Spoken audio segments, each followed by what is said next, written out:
जो नंबर तो कोई इतना हौसला अफजा नहीं है, लेकिन कहा यही जा रहा है कि इस जो नंबर है या आदादोशुमार है, इसमें भी थोड़ी सी कोई मैनिपुलेशन की गई है। तो ये शहबाज कितनी हकीकत है कि हालांकि गवर्नमेंट ने कोशिश करके जो आपका बड़ा फिगर था तरक्की का, मुआशी तरक्की का, वो 5% था इस माली साल का और 0.3% उन्होंने दिखाया है।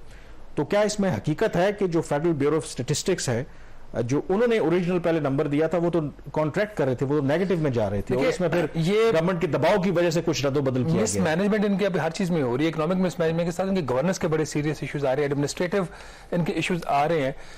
नेशनल अकाउंट्स कमेटी जो एक बॉडी होती है जिसमें सूबों की और वफाकी वजारतों की नुमाइंदगी होती है, इस कमेटी को सेक्रेटरी प्लानिंग जो है वो चेयर करते हैं, और नेशनल अकाउंट्स कमेटी जो है वो प्रोविजनल जीडीपी ग्रोथ नंबर एक इस साल के वो जो भी करंट ईयर होता है उसको वो मंजूरी देती है, जो पिछले साल का नंबर होता है वो रिवाइज करती है। रिवाइज क्यों करती है कि ये जो आज नंबर हम जिसकी बात की है 0.3% की, ये 9 माह के डाटा के बेस के ऊपर है।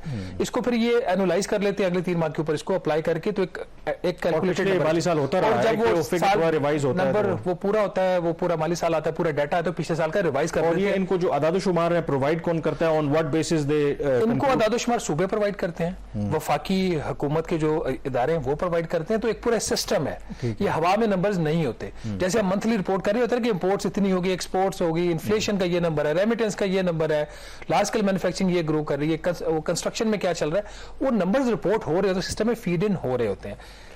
ये नेशनल अकाउंट्स कमेटी की मीटिंग कॉल की गई 18 मई को, इन्होंने पोस्टपोन कर दी क्योंकि जो नंबर आ रहा था वो आ रहा था -0.5%।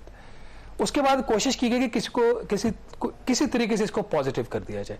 अब सवाल ये है कि वो कर दी टारगेट तो हमारा मिस हो रहा है पहले 5% का, तो अगर -0.5 है तो पॉजिटिव 0.3 से क्या फर्क पड़ता है, ये कहा जा रहा है ना।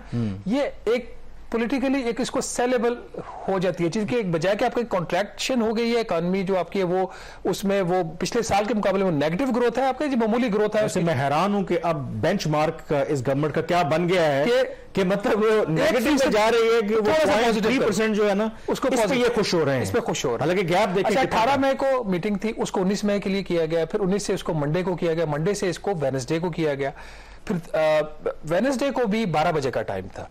अब मसला ये था कि जो चीफ स्टैटिस्टिशियन है डॉक्टर नईमुल हक, अच्छे कॉम्पिटेंट ऑफिसर हैं वो, जिनकी जिम्मेदारी है और उनकी एक टेन्योर पोस्ट है, उनको आसानी से आप निकाल नहीं सकते। लेकिन जब आपने किसी की आर्म ट्विस्टिंग करनी हो तो आपके पास 100 तरीके होते हैं करने के, हुकूमत के और रियासत के। तो इस केस पे उन्होंने 12 बजे मीटिंग रखी, 12 बजे को टाइम 6 बजे कर दिया, 6 बजे का टाइम 8 बजे कर दिया, 8 बजे का टाइम 10 बजे कर दिया, 10:30 बजे मीटिंग शुरू हुई, रात को 12:45 बजे मीटिंग खत्म हुई। वजह के पीछे नंबर नहीं तैयार हो रहा था, जो वो गवर्नमेंट दिखाना पॉजिटिविटी की जो बात थी। अब जरा ये कहते हैं कि जी काफी ज्यादा दबाव डाला गया और बात कुछ धमकी तक भी गई, लेकिन जब हमने बात की चीफ स्टैटिस्टिशियन से, उनसे मैंने वर्जन मांगा तो उन्होंने धमकी वाले फैक्टर को तो उनका मेरे पर कोई दबाव नहीं था, हुकूमत ने मेरे ऊपर कोई दबाव नहीं डाला, हमने जो नंबर बनता था वही दिया। मैंने उनको 3-4 स्पेसिफिक सवाल भेजे, उन सवालों के उन्होंने जवाब नहीं दिए, लेकिन कहा कुछ ऐसी चीजें हैं जिससे लगता है कि गड़बड़ हुई है। हम हुकूमत को हमारी ऑफर है कि आइए एक्सप्लेन करें, इस चीज को डिफेंड करें। जो पोस्ट डिजास्टर नीड्स असेसमेंट एक रिपोर्ट थी, जब सैलाब आया तो उसके बाद दुनिया से हमने कहा बहुत नुकसान हो गया, तो दुनिया को हमारे ऊपर एतबार नहीं था, तो वर्ल्ड बैंक लेड एक एफर्ट हुई कि एक रिपोर्ट बनाएगी कि सैलाब से कितना नुकसान हुआ। नाज़रीन को $30 अरब का एक रिपोर्ट आई थी कि $15 बिलियन के रफली आपके लॉसेस थे और इतना ही पैसा आपको रिकवरी और रिकंस्ट्रक्शन के लिए, रिहेबिलिटेशन के लिए चाहिए था। तो उस रिपोर्ट के अंदर जो लाइफ स्टॉक का एक उसमें सब सेक्टर है, उसमें इन्होंने दिखाया है कि पूरे पाकिस्तान में तकरीबन 10 लाख जो जानवर थे वो पैरिश हो गए। ये रिपोर्ट के अंदर 2-3 जगहों पे कोट हुआ और वो रिपोर्ट हमने जिनीवा में लॉन्च की, दुनिया के सामने शेयर की। तो 10 लाख जानवर जब मारे गए सैलाब की वजह से, उसके बावजूद अगर आप लाइफ स्टॉक का सेक्टर देखते तो उसमें तो इन्होंने 3.8% ग्रोथ दिखाई हुई है। तो मैंने पीबीएस के लोगों से पूछा कि वो 10 लाख जानवर मारे गए थे, इधर ग्रोथ कैसे आ गई? उन्होंने कहा जी हमें जो ministry of food and national security ने नंबर दिया था वो 2 लाख जानवरों का दिया था। तो या तो ये 2 लाख जानवरों का नंबर गलत है, या वो जो 10 लाख का नंबर हमने दुनिया के साथ शेयर किया है वो गलत है। कोई दोनों में से एक दायरा झूठ बोल रहा है। अब जो पीडीएनए की रिपोर्ट है वो भी प्लानिंग कमीशन, प्लानिंग मिनिस्ट्री के अंडर वो बनी है, और ये जो पीबीएस है ये भी प्लानिंग मिनिस्ट्री के अंडर आता है, नेशनल अकाउंट्स कमेटी को भी सेक्रेटरी प्लानिंग चेयर करते हैं, तो फिर गलत बात कौन कर रहा है? यहां से शकूक व शुबहात पैदा होते हैं। कामरान, इसी तरीके से अब अगर आप देखें दूसरी जो बड़ी बात थी उस दिन फॉर द फर्स्ट टाइम जो हमें बताया गया है, इसका नेशनल अकाउंट्स कमेटी का एक वर्किंग पेपर बनता है। वो वर्किंग पेपर जो मेंबर्स होते हैं उन मेंबर्स के साथ शेयर होता है, वो उसको देखते हैं। पहले तो ये एक रवायत होती थी कि आप सूबों को डिस्पैच कर देते, वर्किंग पेपर 1-2 दिन पहले भेजा जाता था, फिर ये मीडिया को लीक हो जाता है, ये हो जाता है, मौके पे दिया जाता है। तो मौके पे भी वर्किंग पेपर नहीं दिया गया, एक प्रेजेंटेशन दिखाई गई, उस प्रेजेंटेशन की बेस के ऊपर जो है वो उन्होंने उस नंबर की तो मंजूरी समझ आता है ना कि मीटिंग का जो टाइम है वो बार बार क्यों तब्दील किया जाता रहा, कि इतना हमने जो है वो होमवर्क किया है। अब ये जो आप बात कर रहे हैं, मतलब एक जो नंबर है कि जिस तरह आप कह रहे थे कि शायद जो ओरिजिनल था वो तो कॉन्ट्रैक्ट कर रही थी, मसलन माइनस में थी हमारा जो भी इस साल की जो तरक्की की शरह। दूसरी तरफ जो डॉक्टर हफीज पाशा है, रिनाउंड इकोनॉमिस्ट हैं, वो तो यहां तक कह रहे हैं कि इस माली साल पाकिस्तान की जो मईशत है वो 3% कॉन्ट्रैक्ट करेगी। How true do you think that is? क्योंकि वर्ल्ड बैंक और IMF के अगर आप फिगर्स देखें तो वो जो गवर्नमेंट ने अभी फिगर दिया है उसके जरा ज्यादा क्लोज लगता है। देखिए, वो पाशा का कितना जो वर्ल्ड बैंक, ADB, IMF है ना, इनके पास अपने कोई डाटा सेट नहीं है। इनको जो हुकूमत रिपोर्ट करती है उसकी बेस के ऊपर ये असम्पशंस अपने लेते हैं। तो जो हुकूमत नंबर दे देती है, जो ऑफिशियली अप्रूव होता है, उसको उनको लेना पड़ता है। अब इस केस में वो ये जरूर कह सकते हैं हुकूमत को कि आप अपने नंबर को दोबारा देख लें, but they can not deny it.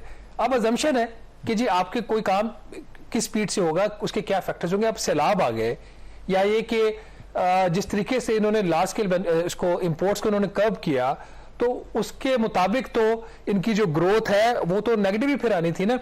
जो वर्ल्ड बैंक की और IMF की असम्पशन ये थी कि जब प्रोग्राम रिवाइव हो जाएगा फरवरी में, उसके बाद इंपोर्ट्स ओपन हो जाएंगे। उसके बावजूद वो 0.5-0.4% की ग्रोथ दिखा रहे थे ऑन द बेसिस के इंपोर्ट्स को ये खोलेंगे। इन्होंने नहीं खोला, बजाय कि उसको रिलैक्स करते उन्होंने और ज्यादा टाइट कर दिया। तो फैक्टर्स तो चेंज हो गए ना सारे। अब ये 2-3 और चीजें देखें कामरान, जो इन्होंने लगता है ऐसे है कि गड़बड़ उन जगहों पे की है जहां पे उसको पकड़ना इतना आसान रहा हो, इन अ वे कि एग्रीकल्चर जैसे लाइफ स्टॉक है, आपने घर घर जाके जानवर तो नहीं काउंट करना ना। बिल्कुल ठीक है। आपने उधर से गड़बड़ कर स्लॉटरिंग अब इन्होंने अपनी इस रिपोर्ट PDNA में लिखा हुआ है कि जो लाइफ स्टॉक का नुकसान हुआ तकरीबन 10 लाख जानवरों का, उसकी वजह से इसका ओवरऑल इंपैक्ट आएगा इंडस्ट्री के ऊपर भी और बाकी जगहों के ऊपर भी। तो बजाय इसके कि नुकसान आने के, यहाँ पे ये उसमें स्लॉटरिंग में इन्होंने कोई 6.3% की स्लॉटरिंग में ग्रोथ दिखाई हुई है, जो कि पिछले साल जब सैलाब नहीं था, कुछ नहीं था, तो 6.2% ग्रोथ थी। इसी तरीके से अब एजुकेशन है, अब एजुकेशन के अंदर इन्होंने हाईएस्ट एवर ग्रोथ दिखाई हुई है एजुकेशन सेक्टर के अंदर 10.4%। कोविड में आपको पता है हेल्थ के ऊपर बहुत ज्यादा खर्चा हुआ था, ठीक है, उसके बावजूद इस साल जो कोविड में इन्होंने उसमें हेल्थ सेक्टर में ग्रोथ दिखाई वो 8.5% दिखाई हुई है, कोविड के पीरियड से भी ज्यादा दिखाई हुई है। तो इस तरह की इन्होंने जो हरकतें की हैं, कॉटन खैर वो उसको तो इतना जो इंडस्ट्रियल सेक्टर है, इंडस्ट्रियल सेक्टर में जो कॉन्ट्रैक्शन है वो जितनी दिखानी चाहिए थी, कहा यह जा रहा है, उसे कम दिखाई जा रही है। अब नाज़रीन, बहुत सारी बातें ऐसी हैं जिसपे हुकूमत का राइट बनता है वो दिफा करे। मेरी कल पूरी कोशिश थी कि मैं चीफ स्टैटिस्टिशियन से मैं उनका वर्जन लूं, उनको मैंने सवाल भी भेजे, उनका मैंने ऑफिस में भी विजिट किया, उनसे मेरी मुलाकात नहीं हो सकी। उनको मैंने 3-4 बड़े सवाल भेजे थे। पहली बात ये कि क्या ये बात दुरुस्त है कि पहला जो वर्किंग पेपर इन्होंने तैयार किया था उसमें मनफी 0.5% ग्रोथ थी, तो अगर ये बात दुरुस्त है या नहीं, इसका उन्होंने जवाब नहीं दिया। फिर मैंने उनसे पूछा कि क्या ये बात भी दुरुस्त है कि आपने वर्किंग पेपर जो डिस्ट्रीब्यूट ही कोई नहीं किया मीटिंग के दौरान, क्या ये ऐसा पहली दफा हुआ नेशनल अकाउंट्स कमेटी की हिस्ट्री में? उन्होंने इसका जवाब नहीं दिया। फिर उनसे मैंने ये पूछा कि जी आपको जो कौन से फैक्टर्स थे जिसकी वजह से मनफी 0.5% जो कहा जा रहा है कि ग्रोथ थी, जो पहला नंबर आ रहा था उसको 0.3% ग्रोथ किया, उसके क्या फैक्टर्स थे? उसका उन्होंने जवाब नहीं दिया। जिस चीज का उन्होंने जवाब दिया वो सिर्फ ये है, मैंने उनसे पूछा क्या हुकूमत ने आपको किसी किस्म की कोई धमकी दी? उन्होंने कहा जी इट इज नॉट करेक्ट। तो मैंने उनसे फर्दर फिर उनको मैंने मैसेज किया, आप बता दीजिए कि वर्किंग पेपर शेयर हुआ या नहीं हुआ। -0.5% का जो नंबर था वो आपको, उनको कहा गया, आपको मजबूर किया गया कि आप उसको करें, उसका उन्होंने जवाब नहीं दिया। ये उनका राइट है, वो जवाब जब भी देना चाहे, हमारा प्लेटफॉर्म हाजिर है, एक्सप्रेस ट्रिब्यून में भी हम उनकी स्टोरी करने के तैयार है और द रिव्यू के प्रोग्राम में भी हम उनको ऑफर करते हैं। जब वो आना चाहे, जिस वक्त आना चाहे, अपना पोजीशन देना चाहे वो दे सकते हैं। कामरान, 2 लोगों का नाम लिया जा रहा है वजारत खजाना में, कहा यह जा रहा है कि उन्होंने इस पे रोल प्ले किया। मैंने उन दोनों से इंडिविजुअली राब्ता किया, दोनों ऑन द रिकॉर्ड नहीं है, दोनों ने ऑफ द रिकॉर्ड कहा कि हमारा इससे कोई ताल्लुक नहीं, हमने इनको सिर्फ डाटा प्रोवाइड किया है, नंबर्स जो निकाले हैं वो पीबीएस ने निकाले और पीबीएस ही जिम्मेदार है। बल्कि उनमें से एक सीनियर जो बंदे थे उन्होंने ये यहां तक कहा कि अगर चीफ स्टैटिस्टिशियन या कोई भी पीबीएस के लोग इसकी जिम्मेदारी नहीं लेते तो रिजाइन कर दें, सामने आ जाए।